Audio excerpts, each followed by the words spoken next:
Hola compañeros, me da mucho gusto saludarlos. Vamos a ver en esta ocasión eh, una materia que se llama Estadística aplicada a la investigación social 2. En este caso vamos a iniciar con algunos conceptos. Vamos a ver acerca de lo que significa estadística hablando aplicada a la investigación social, ya que a diferencia de una estadística para otro tipo de especialidad, la estadística de investigación social muchas veces no es tan numérica o es un poco menos numérica que la estadística aplicada, por ejemplo, a otro tipo de rama de la ciencia.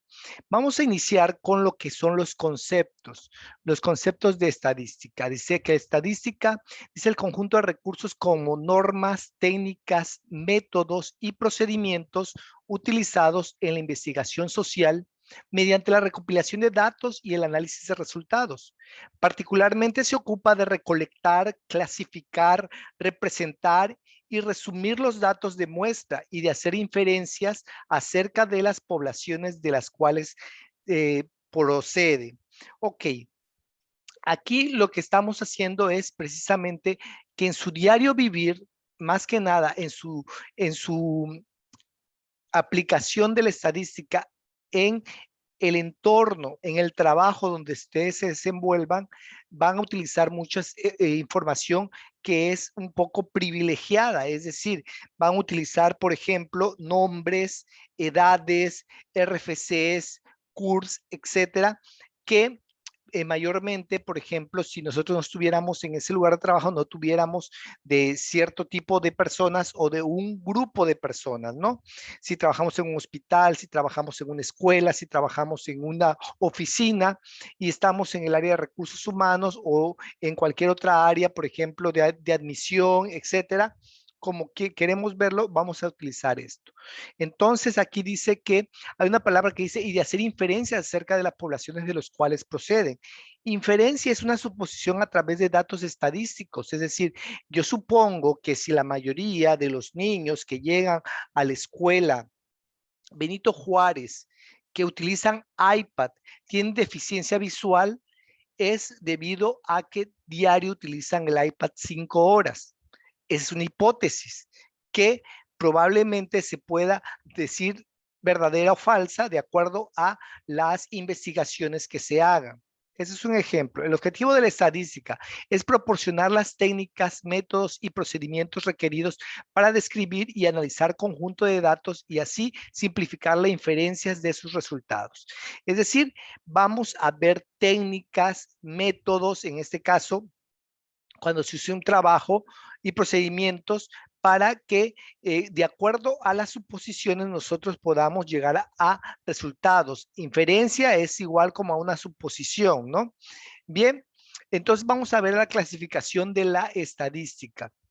La clasificación de la estadística se clasifica en dos ramas, descriptiva e inferencial. La estadística descriptiva se encarga de analizar la forma y dimensión de un grupo específico de datos. Es la rama de la estadística mediante la cual se obtiene información de un grupo específico de datos. Se limita a los datos observados, que pueden ser una población o una muestra. Existen dos aspectos para describir un conjunto de datos, gráficos y numéricos. El aspecto gráfico permite observar la forma, tendencia, concentración y algunos rasgos importantes de los datos de estudio. Por su parte, el aspecto numérico permite dimensionar el conjunto mediante promedios, porcentajes e índices, entre otros. La estadística, en este caso estamos hablando de la estadística descriptiva. Vamos a poner un ejemplo como cuando vamos a analizar la sangre.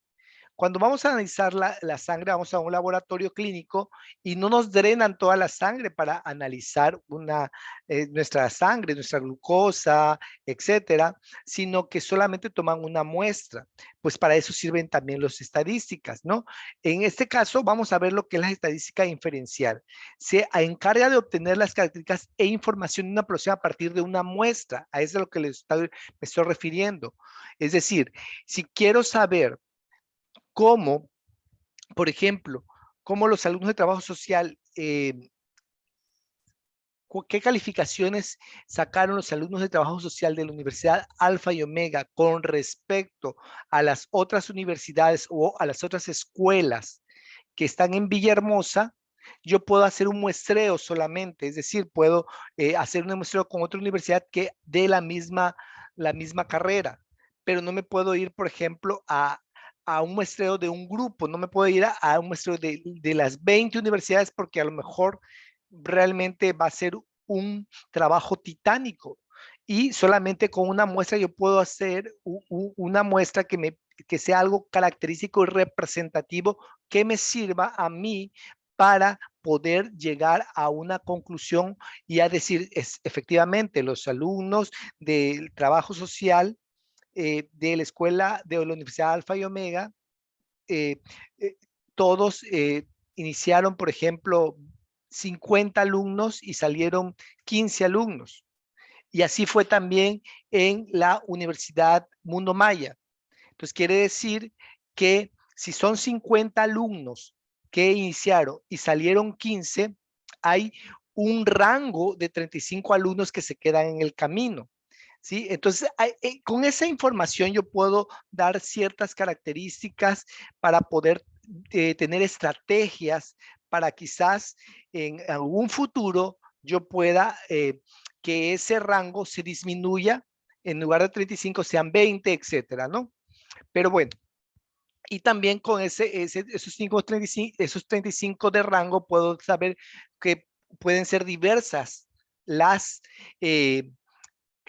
causas por las cuales desertaron, ya sea por falta, por enfermedad, ahorita con lo de la pandemia, por realmente falta de economía, porque no era el perfil o no era la carrera que ellos estaban o ellas estaban buscando, etcétera, ¿no?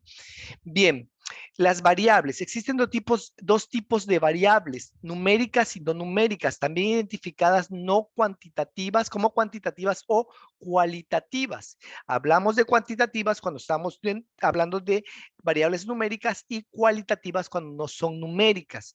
Las variables numéricas están clasificadas a su vez en discretas y continuas. Las variables discretas son aquellas que pueden tomar valores determinados dentro de un intervalo dado. Se utilizan principalmente para el conteo. En ellas no es posible o significativo encontrar valores intermedios. Por ejemplo, el número de familias en un conjunto habitacional, la cantidad de aparatos de televisión por vivienda, el número de personas solicitantes de empleo. Entonces aquí prácticamente las variables discretas se utilizan principalmente para el conteo, ¿no?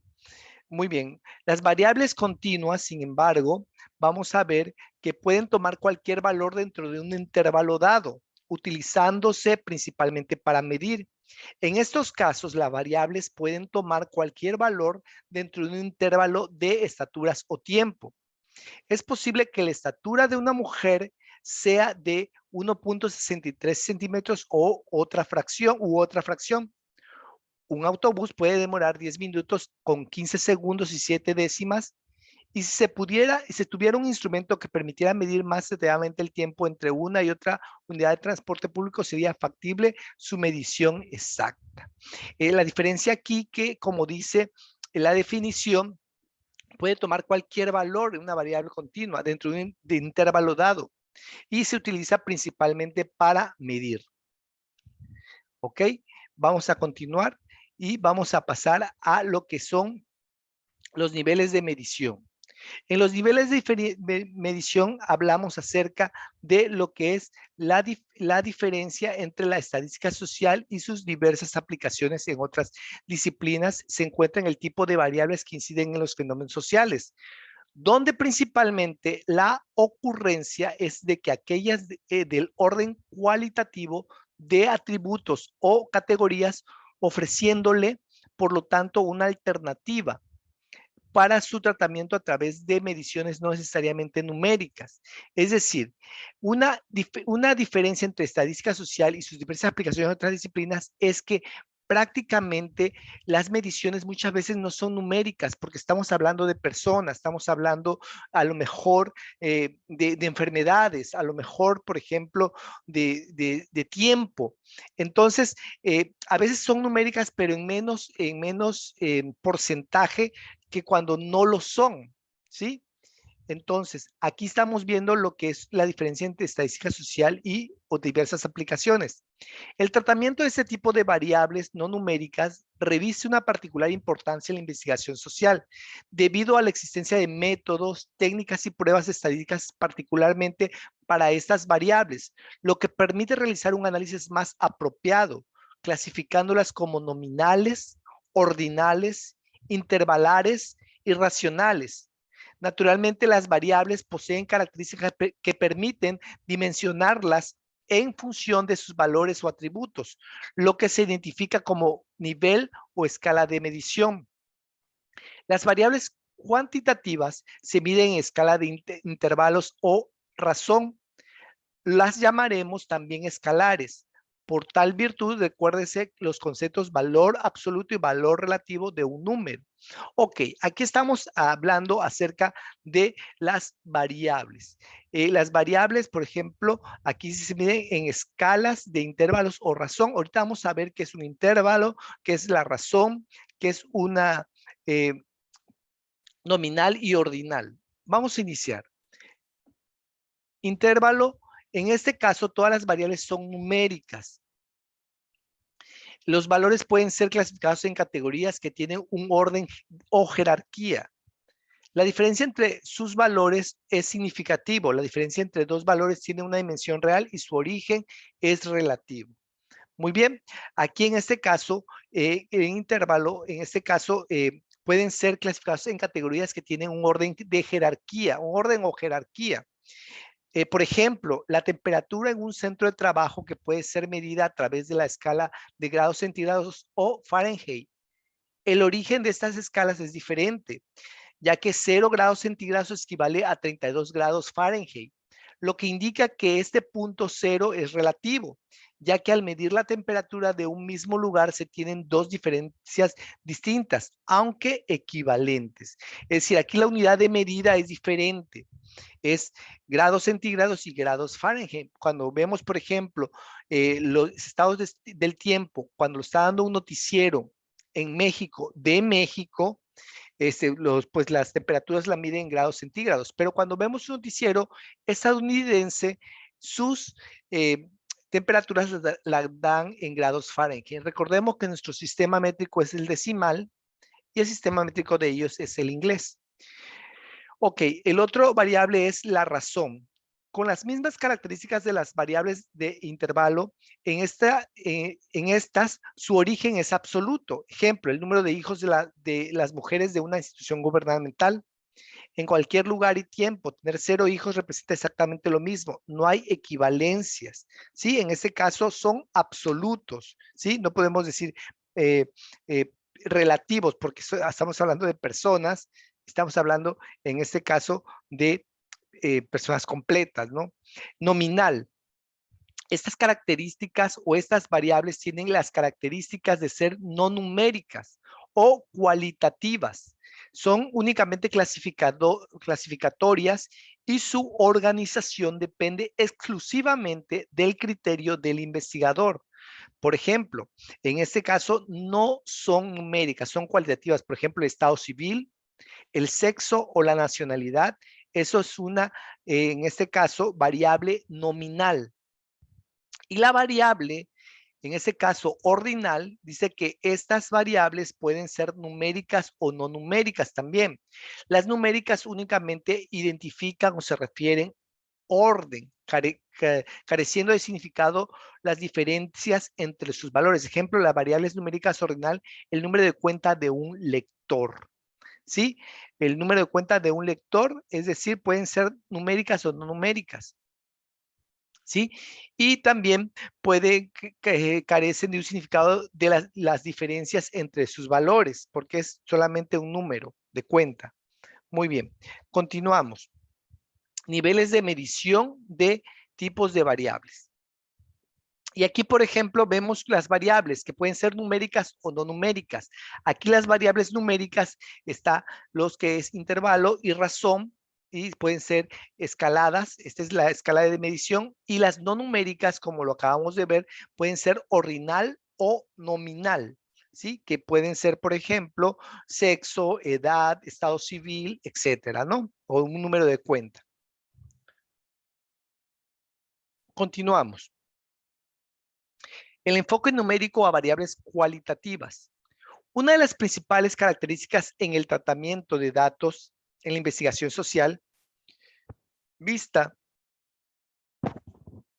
como limitaciones o complicaciones por diversos sectores del área, es que sus variables son principalmente de orden cualitativo, por lo que el único tratamiento que los clásicos le daban a las investigaciones eran el conteo de cifras expresadas en porcentajes y sus representaciones gráficas. Eso sigue siendo una herramienta de información descriptiva muy importante y seguramente imprescindible para los profesionales de la investigación social. Sin embargo, esos alcances implican limitaciones que impiden que el tratamiento de datos y su análisis en ciencias sociales tengan mayor flexibilidad, variedad y alcance. Sí, aquí estamos viendo, por ejemplo, características. Cuando hablamos de porcentaje, cuando hablamos, por ejemplo, que México, por ejemplo, un 80%, un 90% de sus exportaciones son a los Estados Unidos. ¿Sí? Estamos hablando de un porcentaje. ¿Sí? Cuando hablamos, por ejemplo, que México está dentro de las 15 economías más importantes del mundo. ¿Sí? Estamos hablando de una cifra, pero específica solamente. Pero si ya vamos a los números, vamos diciendo cuántos miles de pesos exporta o cuánto es el PIB o el Producto Interno Bruto de nuestro país comparados con otros países para que digan que la economía mexicana está en el lugar número 15. Vamos a continuar con esto, el escalamiento. ¿En qué consiste el escalamiento de variables? En que a partir de la recolección de datos numéricos factibles de ser medidos a nivel escalar, variables con nivel de intervalo o razón, clasificarlos en categorías jerárquicas o clasificatorias, según las necesidades de información para la investigación. ¿Cómo hacerlo? Diseñemos los cuestionarios o preguntas solicitando como respuestas valores en una escala del 1 al 10, donde el significado, donde 1 significa lo peor, lo más malo, lo pésimo, lo incalificable, y 10 significa lo mejor, lo excelente, lo máximo, o sea, los extremos de la oposición. Eso indicaría que si una respuesta recibe la calificación de 8, 7 o 5, el investigador dará la interpretación según su marco de referencia en relación con la exigencia del estudio o necesidades de la investigación. Por ejemplo, ahora que acaban de pasar las elecciones, si preguntamos, ¿por quién votó usted? Si votó por los eh, partidos de izquierda o de derecha, si votó por Morena, por el PRI o por el PAN. Entonces, ahí podemos ver, por ejemplo, cuántos votaron por cada uno, pero ahora si hacemos un tipo de escalamiento de las variables, es decir, ¿qué tan positivo considera usted el gobierno de AMLO a lo largo de lo que lleva en su mandato? Y de 1 es el peor y el 10 es el mejor. Entonces ahí, por ejemplo, las estadísticas, los estadistas sacan encuesta de qué tanta aceptación tiene el gobierno de México por ese tipo de encuesta. Obviamente hacen una muestra porque no van a ir a toda la República casa por casa a preguntar cuál es su punto de satisfacción, sino que toman una muestra de cada estado y ya con eso ellos pueden dar un porcentaje o un criterio de cómo está siendo aceptado el gobierno o no, en este caso de México. Bien, vamos a ver lo que es la gráfica de escalamientos de variables. Vamos a ver, en la figura anterior se observa en primer término la medición de una escala numérica y algunas equivalencias que podría hacerse para el tratamiento, tanto nominal, clasificatorio como ordinal jerárquico, lo que flexibilizaría el análisis del fenómeno social, dando mayor trascendencia a la información que pudiese ser obtenida al respecto. Si vemos cuando es nominal y ordinal, nominal, si vemos aquí, es del 1 al 7, vimos que es deficiente, y del 7 al 10 es eficiente. Pero en el ordinal también clasificamos del 1 al 5 es pésimo. Y del 5 al 6, 7, por ejemplo, 5 al 6 es malo, del 6 al 7 es regular, del 7 al 8 es bueno y del 9 al 10 es excelente. Y cuando es escalar solamente son por números. El 1 es lo pésimo y el 10 es lo más óptimo, ¿sí? Aquí podemos ver un ejemplo del escalamiento de variables, tanto escalar, nominal y ordinal. ¿Sí? Continuamos. Organización de datos. Etapas del proceso estadístico de una investigación. Para realizar una investigación sustentada en las herramientas estadísticas, deberá seguirse un proceso sencillo que al mismo tiempo facilitará el análisis de los resultados obtenidos. El proceso se integrará con las siguientes etapas. Número 1, planeación. Representa el que de la investigación considerando factores como recursos, tiempos, variables. O sea, si ustedes han escuchado hablar del proceso administrativo, si han escuchado hablar acerca de lo que es la administración, sabemos que la primera etapa del proceso administrativo es la planeación. Y entonces es donde se ve precisamente todo lo que son los recursos, el tiempo, las variables, etcétera, de lo que se va a hacer. Sí. El objetivo de la investigación, lo que se pretende lograr con la investigación, en este caso un objetivo podría ser cuánta deserción escolar hay en la Universidad Alfa y Omega con respecto a la UJAT, por ejemplo. ¿Sí? O si queremos realmente hacer una comparación con otra universidad particular, pues con respecto a la Universidad Olmeca, a la Universidad VM, a la Universidad la UAC, etcétera, ¿no? ¿Y qué se pretende lograr con la investigación? ¿Cuánta deserción escolar hay? ¿Sí? Ok, recolección de datos. Etapas que provee los insumos o datos para la investigación mediante los empleos de cuentas, de encuestas, entrevistas u otras fuentes de observación. El INEGI es, por excelencia, tiene todas las estadísticas prácticamente de nuestro país. Si se recuerdan, en el 2019 estábamos prácticamente siendo censados para el censo de población, pero sin embargo, ese censo que se llevó en 2019, de 2019 al 2020 hubieron muchos fallecimientos. Entonces ya eso está desactualizado.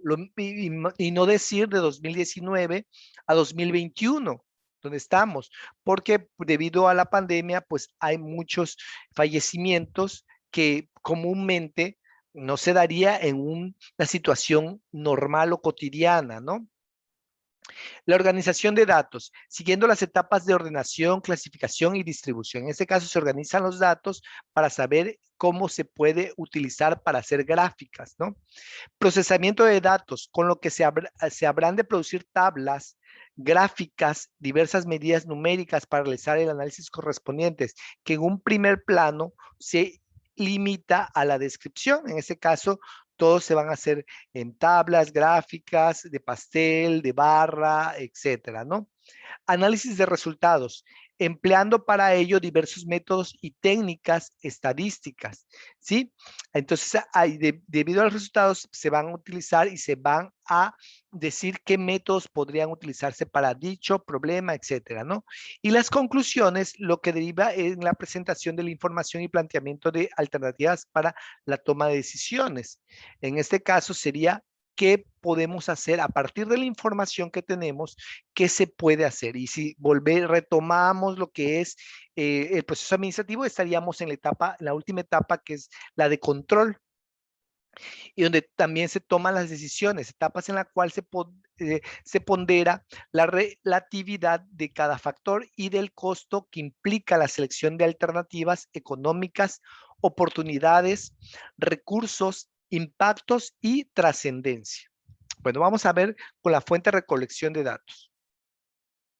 En la investigación social debe considerarse que los datos observados serán determinantes en la calidad de información que habrá de obtenerse, razón que obliga a elegir la fuente más confiable para la recolección de datos, que entre estas son encuestas, entrevistas, grupos de enfoque, documentales y observación directa. Es decir, no hay mejor eh, eh, opción para sacar cierta información que preguntarle a las personas por medio de encuestas o entrevistas o por medio de una observación directa.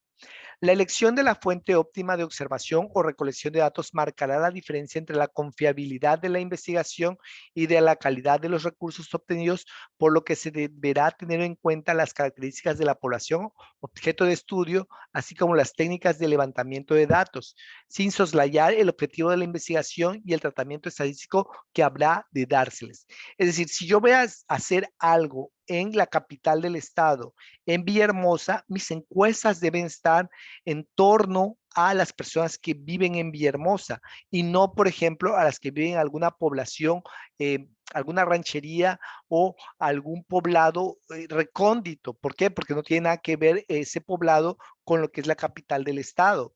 Es otra mentalidad, es otro entorno, es otra manera de vivir y por lo tanto la calidad de las personas o de los datos que ustedes obtengan se marcará de acuerdo a qué grupo van a utilizar de acuerdo a lo que se persigue llegar, ¿sí? En este apartado se reitera la importancia de los datos, aspectos sustanciales para describir conjunto de datos. Uno de ellos es el gráfico, mediante el cual se observa la formación de la distribución, algunos de los rasgos más sobresalientes y la tendencia de variables o fenómenos, entre otros, por lo que deberá elegirse el tipo de representación gráfica más adecuada al tipo de datos observados. El segundo aspecto es el numérico, el cual permite observar la dimensión de los datos en estudio por medio de porcentajes, índices y diversas medidas numéricas de la estadística con las tendencias central, dispersión, posición, distribución y correlación, considerando también sustancial la proyección y pronósticos de ocurrencia de los fenómenos de estudio y de su tendencia prospectiva. La única justificación para recopilar datos es que estos se van a utilizar para un propósito específico. Aquí surge la importancia en que sean seleccionados con efectividad, pues son la parte fundamental para el análisis de fenómenos en estudio a través de uso de técnicas, métodos, pruebas y procedimientos estadísticos. ¿Por qué es importante tener la estadística? Porque, por ejemplo, ahora vamos a poner un ejemplo de los hospitales. En un hospital se maneja mucha información, realmente demasiada información muy delicada y muy privilegiada. Es decir, podemos tener salud materno-infantil, inmunizaciones, control de enfermedades respiratorias, control de enfermedades parasitarias, alimentación y nutrición, saneamiento ambiental, salud mental, salud dental, salud pública, control de enfermedades de transmisión sexual, programas de prevención, prevención de accidentes, control de enfermedades ocupacionales, etcétera.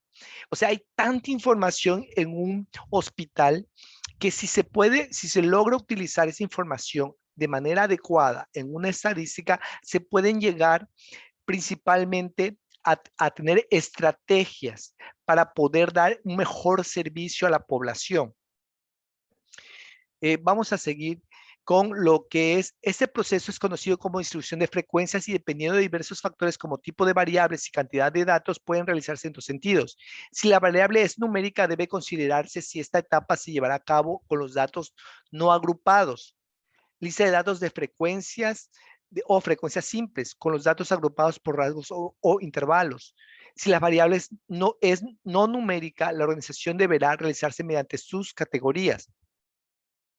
Toda vez que los datos de una investigación han sido recopilados, es necesario y recomendable que estos sean sometidos a un proceso de organización, el cual consiste en tres etapas: ordenación, clasificación y distribución. Es decir, cuando ya se tienen todos los datos, es necesario que se ordene y que se le dé realmente una dirección para que esos datos realmente logren tener una luz. Cuando digo luz, me refiero a que pueda llegar a una solución de algún problema o a que nosotros podamos eh, poder llegar a plantear una posible solución. ¿sí? O en su defecto, una posible hipótesis de por algún fenómeno o alguna característica que se tenga y decir si esa hipótesis es cierta o es falsa. Y vamos a ver qué vemos en ordenación de datos. En esta primera etapa, los datos pueden ser ordenados en sentidos crecientes o decrecientes. Decisión que toma el investigador. Recordemos que en ciencias sociales las variables principalmente son cualitativas, por lo que esta etapa deberá obviarse en el caso de las variables nominales, únicas que por naturaleza solamente son clasificatorias. Si las variables son numéricas, como se recomienda, se sugiere que se observe el mayor y el menor de los datos y se resta entre sí para obtener el rango, medida que ayudará a las etapas complementarias. Aquí vamos a ver ese tipo de temas. Rango, vamos a ver, por ejemplo, las variables. Vamos a ver un ejemplo, por ejemplo. Aquí, si se tienen los siguientes datos correspondientes a la evaluación del desempeño de un grupo de empleados, es decir, ahí dice 67, 87, 56, 89, 95, 87, 75, 69 y 93. Obsérvese que el menor es 56 y el mayor es 95. En ese sentido, podría afirmarse que ya los hemos ordenado crecientemente.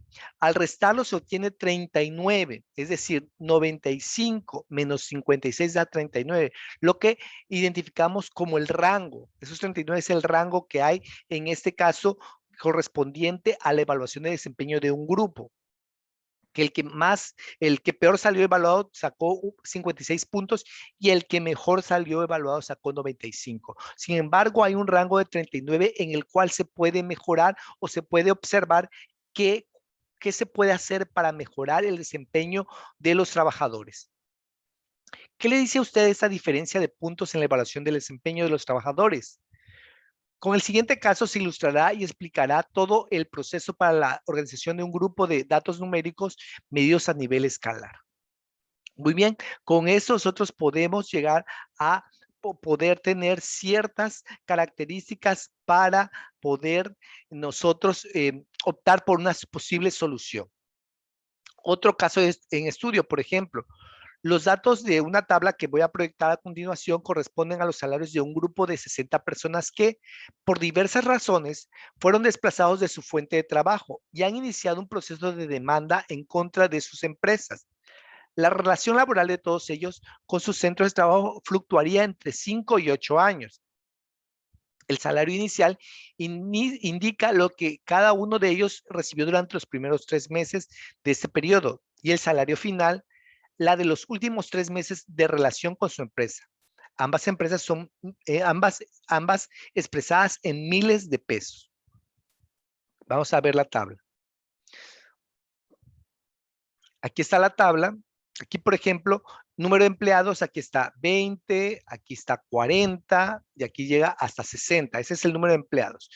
El salario inicial, aquí está 27, 18, etcétera. En el salario inicial, esto estamos hablando de un salario inicial en miles de pesos, es decir, 27,000, 18,000, 12,000, etcétera. Y el salario final, que por ejemplo en el número 1 empezó ganando 27, pero terminó ganando 57. Por ejemplo, en el número 60 empezó ganando 13 y terminó ganando 28. Para ejemplificar el proceso se dará tratamiento a la variable salario inicial, es decir, solamente a esta columna, a la salario inicial, dejando el lector la tarea de seguirlo con la variable de salario final. Como se indicó, el primer paso es ordenar los datos, con lo que al observar la variable salarial inicial se tiene que el menor de ellos es 9 y el mayor es el 27. Esto significa que el rango de salarios recibidos en los primeros 3 meses de la relación laboral fluctúa de 9,000 a 27,000 pesos, pero al restarlos se obtiene un rango de 18,000 pesos. Con eso se ha realizado la primera etapa. Lo mismo ocurriría si hacemos con el salario final. Vemos cuál fue el salario final más bajo y el salario final más alto, y entonces al salario final más alto se le resta el salario final más bajo y ese sería el rango del salario final. Y vamos a ver la clasificación de los datos. Por ejemplo, una vez ordenados los datos, pasamos a la segunda etapa, la clasificación. Como se refirió anteriormente, si los datos no son numéricos, la categorización es natural. Pero si los datos son numéricos, como en este ejemplo, entonces la clasificación deberá hacerse mediante intervalos llamados intervalos de clase. Para ello, habrá responder dos preguntas. ¿Cuántos intervalos se necesitan y cuál es su amplitud? La amplitud es la diferencia entre entre el valor mayor y el menor de cada intervalo, también llamados límites de superior e inferior, respectivamente, algo similar al rango mencionado. Existen dos tipos de intervalos: intervalos cerrados, es decir, en el que se conoce tanto su límite inferior como su límite superior. Por ejemplo, un intervalo en personas de 15 a 20 años es un intervalo de antigüedad con estatura de 1,60 a 1,75. Este es un intervalo de estatura.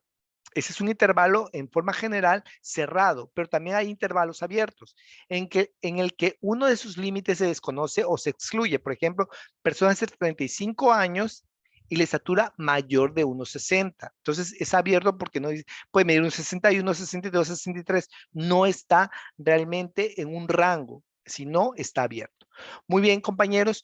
Espero que estas láminas le hayan eh, llamado la atención. Sobre todo quiero que le estudien, porque de esto voy a pedir alguna actividad y de esto voy a preguntar más adelante. Entonces quiero que por favor las estudien, tomen notas y, no, y que quede claro estos. Cualquier duda, ustedes me pueden escribir en el chat de la plataforma, donde dice mensajes, para que con gusto yo le pueda atender y aclarar sus dudas. Me despido de ustedes, Dios les bendiga y hasta la próxima.